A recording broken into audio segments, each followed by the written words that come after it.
ప్రభువును రక్షకుడునైన యేసుక్రీస్తు ప్రభు వారి పరిశుద్ధమైన నామంలో ఉదయకాల వాక్య ధ్యానమును వీక్షిస్తున్న విశ్వాసులకు, సంఘములకు, సేవకులకు, సకల పరిశుద్ధులకు దేవుని కృపయు దేవుని సమాధానము ఆయన మందిరంలో ఉండి మీకు కలుగునుగాక. ఆమేన్.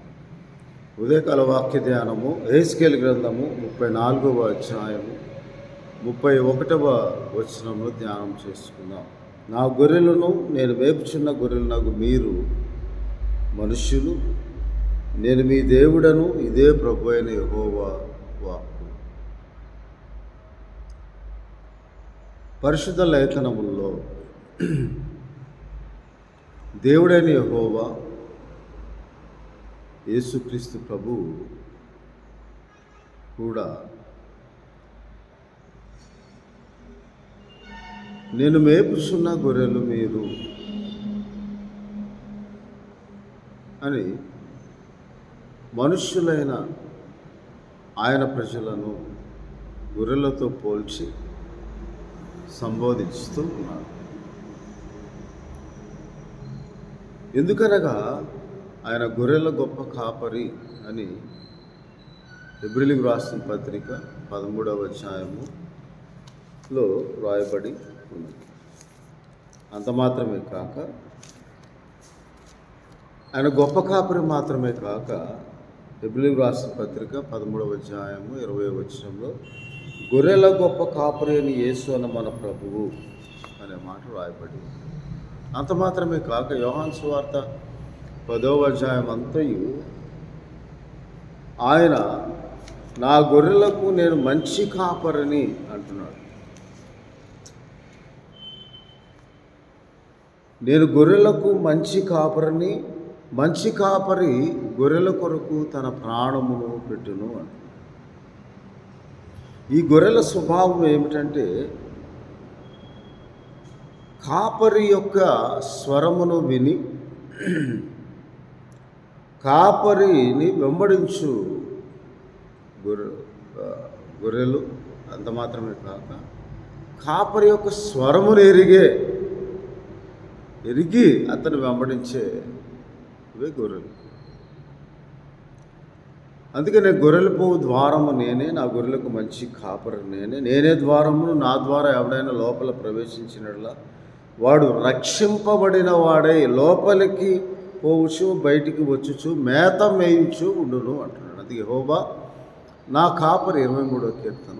పచ్చిక గల చోట్లని పరుండ చేయి, మంచి మేత మేయు స్థలము, పచ్చిక గల చోట నీ ప్రాణమునకు సేద తీరుస్తాడు, అప్పుడు మనకి లేమి కొలగదు అని దేవుని వాక్యంలో రాయబడి. అంత మాత్రమే కాక ఈ మంచి కాపరిగా యేసుక్రీస్తు ప్రభు గొర్రెలకు జీవము కలుగుటకు, అది సమృద్ధిగా కలుగుచేయుటకు ఆయన వచ్చాడు. గొర్రెల గొప్ప కాపరిగా, గొర్రెల మంచి కాపరిగా, గొర్రెలకు జీవము అనుగ్రహించడానికి ఆయన వచ్చాడు. అందుకే యోహాను సువార్త 1వ అధ్యాయంలో ఇలాగ దేవుని వాక్యంలో రాయబడి ఉన్నది. ఆయనలో జీవం ఉండెను అని దేవుని వాక్యంలో రాయబడి ఉన్నది. 3వ వచనంలో కలిగినదేది ఆయన లేకుండా కలగలేదు, ఆయనలో జీవం ఉండెను, ఆ జీవము మనుషులకు వెలుగై ఉండెను. ఆ జీవము మనుషులైన మనకు వెలుగై. మనుషులు ఎవరు? గొర్రెలతో పోల్చాడు. మనుషులకు మీరే నా గొర్రెలు. ఆ వెలుగును ఆయన వెంబడించుటకు ఆ వెలుగును అనుగ్రహించాడు. ఆయన గుర్తెరగడానికి ఆ వెలుగును అనుగ్రహించాడు. ఆ జీవంలో వెలుగు. అందుకే అపోస్తలుడైన పౌలు గారు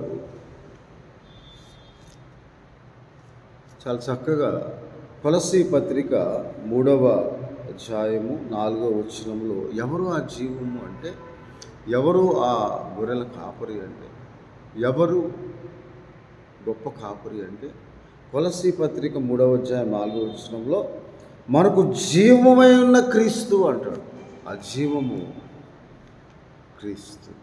నా గొర్రెలకు జీవము సమృద్ధిగా కలుగజేయుటకు నేను వచ్చానని, గొర్రెల మంచి కాపరిని 10వ అధ్యాయం యోహాను సువార్త 11వ వచనంలో మంచి కాపరి తన గొర్రెల కొరకు తన ప్రాణమును పెట్టుట ద్వారా మనకు జీవమును అనుగ్రహించాడు. ఆల్రెడీ ఆయనలో జీవం ఉన్నది. ఆ జీవము మనకు వెలుగై ఉన్నది. ఆయన గుర్తెరిగే హృదయం ఆ వెలుగు, మన మనోనేత్రము వెలిగించే వెలుగు, మన ఆత్మను వెలిగించే వెలుగు ఆయనలో ఉన్నది. అందుకే మనకు జీవమై ఉన్న క్రీస్తు అంటాడు అపోస్తలుడైన పౌలు. ఆయనలో జీవం ఉన్నది. అందుకే నేనే మార్గమును, నేనే సత్యమును, నేనే జీవమునై ఉన్నానని యేసుక్రీస్తు వారు తన ఆ మంచి కాపరి మంచి మేత స్థలములో మేయునట్లుగా మనలను పచ్చిక గల చోట్ల పరుండు చేయు కాపరి, శాంతికరమైన జలముల యొద్దకు నడిపించు కాపరి,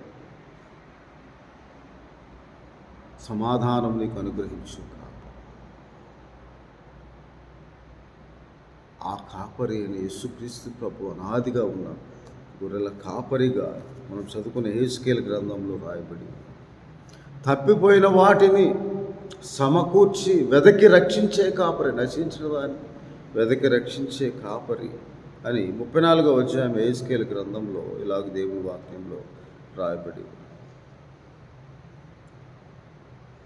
11వ వచనం, ప్రభువైన యెహోవా సెలవిచ్చి, ఇదిగో నేనే నా గొర్రెలను వెతికి వాటి కనుగొంటాను. నశించిన దాన్ని వెతికి రక్షించి కాపరి మన కాపరి. అంత మాత్రమే కాక చెదిరిపోయిన వాటిని సమకూర్చు కాపరి. అంతే మాత్రమే కాక సమకూర్చి వెదకి కనుగొని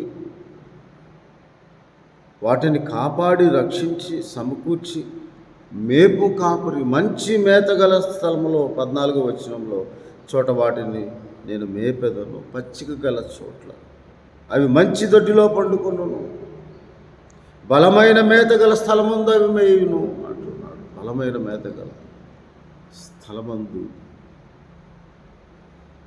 ఆ తర్వాత నేనే నా గొర్రెలను పరుండబెట్టి పచ్చిక గల చోట్ల అవి పరుండొచ్చి.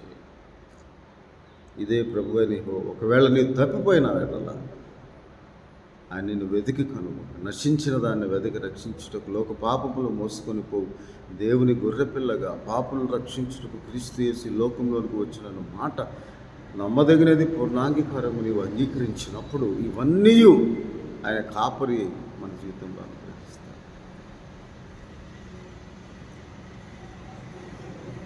కాబట్టి భయపడిన వాటిని కొట్టువాడు ఆయన. చెదిరిపోయిన వాడు, తప్పిపోయిన దాన్ని వెతికి తోలుకొని వచ్చి మంచి మేత గల బలమైన మేతను గల చోటుకి నడిపించి మంచి దొడ్డిలో వాటిని పరుండ చేసి మేత మేపించు దేవుడే నీకు. అదే మనకు అనుగ్రహించు జీవం. ఆయన లోక పాపములు మోసుకొని పోవు దేవుని గొర్రెపిల్లగా ఆయన లోకంలోనికి వచ్చాడు. గొప్ప కాపరి అయినప్పటికీ అనాదిగా కాపాడుతూ సంరక్షించు పోషించున్న దేవుడే శరీరధారిగా లోకంలోనికి వచ్చి లోక పాపములు మోసుకొని పోవు దేవుని గొర్రెపిల్ల. ఇదిగో దేవుని గొర్రెపిల్ల అని యోహాను బాప్తిసం ఇచ్చి యోహాను సాక్ష్యం ఇచ్చాడు. ఆ కాపరి ఆయన తన గొర్రెల కొరకు ప్రాణము పెట్టున్నాను. తన తండ్రి ఎలాగూ ఎరుగునో నేను తండ్రి ఎలాగూ ఎరుగుదును అలాగే నా గొర్రెలు నేను ఎరుగుతాను, నా గొర్రెలు నన్ను ఎరుగును, మరియు గొర్రెల కొరకు నా ప్రాణం పెట్టుచున్నాను. అది నా అంతటా నేనే పెట్టుచున్నాను, దాన్ని మరలా తీసుకున్నట్లు నేను నా ప్రాణము పెట్టుచున్నానని దేవుని వాక్యంలో రాయబడి. అట్టి అధికారమును పొందిన యేసుక్రీస్తు ప్రభువు ఆ ప్రధాన కాపరి, మంచి కాపరి, గొప్ప కాపరి, మన ఆత్మల కాపరి, మన ఆత్మలకు తండ్రి అయిన దేవునికి లోబడి సిలువ యొద్దకు వచ్చి సిలువ చెంత చేరినాడు. కలుషములను కడిగి కాపరి యొద్దకు నీవు వచ్చి నడిపింపబడి నీ ప్రాణములకు సేవ, నీ పాపములకు క్షమాపణ, నీ ఆత్మకు సమాధానం కలుగు చేసుకుని నీ ఆత్మ రక్షించుకోవటానికి ఆయన లోకంలోనికి కాపరిగా వచ్చాడని దేవుని వాక్యం. నా గొర్రెలు నా స్వరం విను, నేను వాటిని వెతుకును, అవి నన్ను వెంబడించును కనుక నేను నిత్యజీవం ఇచ్చుచున్నాను. అవి వెన్నటికి నశింపవు, ఎవడును వాటిని నా చేతుల నుండి అపహరింపడు. వాటిని నాకు ఇచ్చిన నా తండ్రి అందరికంటే గొప్పవాడు కనుక నా తండ్రి చేతుల్లో నుండి ఎవడు వాటి అపహరింపలేడు. నేను తండ్రిని ఏకమై ఉన్నాను వారితో చెప్తున్నట్టు యోహాను సువార్త 10వ అధ్యాయం 27-28 వచనాలు. కాబట్టి మన ప్రధాన కాపరి, మన కాపరి యెహోవా నా కాపరి, నాకు లేమి కలుగుదని నిశ్చయిత. ఎప్పుడైతే ఆ కాపరిగా తన గొర్రెల కొరకు ఆయన ప్రాణం పెట్టి లోక పాపంలో మోసుకుని పోవు దేవుని గొర్రె పిల్లగా సిలువ యాగములో ఆయన నీ కొరకు నా కొరకు మనకు జీవం అనుగ్రహించడానికి, మనకు జీవమైన క్రీస్తు తన ప్రాణమును పెట్టి నిన్ను నన్ను రక్షించడానికి, నిత్య జీవం అనుగ్రహించడానికి ఆయన నిజమైన దేవుడు, అనాదిగా ఉన్న దేవుడు. యేసుక్రీస్తు ప్రభువుగా ఆకారమున్న మనుషులుగా కనబడి దాసుని స్వరూపం ధరించుకొని మనుషుల పోలికగా పుట్టి ఆది యందున్న వాక్యమే దేవుడిగా ఉన్న ఆ యేసుక్రీస్తు ప్రభు శరీరధారికి లోకంలోకి వచ్చి లోక పాపములు మోసుకొని పోవు దేవుని గొర్రె పిల్లగా, ప్రధాన కాపరిగా, గొప్ప గొర్రెల కాపరిగా, మంచి కాపరిగా నీ కొరకు నా కొరకు ప్రాణం పెట్టాడని నీవు గ్రహించి, తెలుసుకొని, నమ్మి, విశ్వసించి నీవు రక్షింపబడి మంచి మేత గల స్థలములో పరుని నీ ప్రాణమునకు, నీ ఆత్మకు సమాధాన స్థితిని కలుగు చేసుకోవాలని దేవుడు ఉదయకాల సమయంలో ఆ సిలువ యొద్దకు నడిపింపబడి మన ఆత్మల కాపరి అయిన మన యేసుక్రీస్తు ప్రభు చేసిన సిలువ యాగమును జ్ఞాపకం చేసుకుని ఆ ఆత్మీయ అద్భుతమనబడిన ఆత్మరక్షణను పొందుకోవాలని ఉదయకాల సమయం దేవుడు మనతో అట్టి కృపను, అట్టి రక్షణ భాగ్యమును దేవుడు మీకు అనుగ్రహించునుగా. వారికి స్తోత్రాలు. అవును తండ్రి, నీ గొప్ప గొర్రెల కాపరి, ప్రధాన కాపరి, మంచి కాపరి, మా ఆత్మల కాపరి. మేము మీ స్వరం విన్నట్లుగా, మీ స్వరం ఎరుగునట్లుగా, మిమ్మల్ని వెంబడించినట్లుగా ఆత్మ జీవము పొందుకునే జీవము కలిగిన మా ఆత్మరక్షణ మాకు అనుగ్రహించు. మా జీవమై ఉన్న నీవు ప్రత్యక్షమైనప్పుడు మీ సన్నిధిలో నిలబడే యోగ్యత మాకు వచ్చి అటువంటి ప్రభా సిలువ యాగము ద్వారా మీ యొద్దకు వచ్చి, సిలువ యొద్దకు వచ్చి మా పాపమును కడిగి వేసుకొని, మా కల్మషములు కడిగి వేసుకొని మేము ఆత్మలను రక్షించుకునే భాగ్యం దయచేయమని మా ప్రభువును రక్షకుడు నేను యేసుక్రీస్తు వారి పరిశుద్ధమైన నామమును ఈ వీడియో ద్వారా వీక్షిస్తున్న ప్రతి ఒక్కరిని సిలువ రక్తంతో ప్రోక్షించి ఆశీర్వదించమని ప్రార్థన చేయించున్నాను తండ్రి. ఆమె తండ్రి దేవుని ప్రేమ, ప్రభువును రక్షకుడైన యేసుక్రీస్తు వారి కృప, పరిశుద్ధాత్మని చాదన నిన్న సహవాసం మీకును, మీ కుటుంబంలోకి, మీ హృదయములకు, మీ తలంపులకు, మీ ఆలోచనలకు కావలి మీకు ఆత్మరక్షణ దేవుడు అనుగ్రహించి ఆశీర్వదించునుగాక. ఆమె దేవుడు మిమ్మల్ని దీవించునుగాక.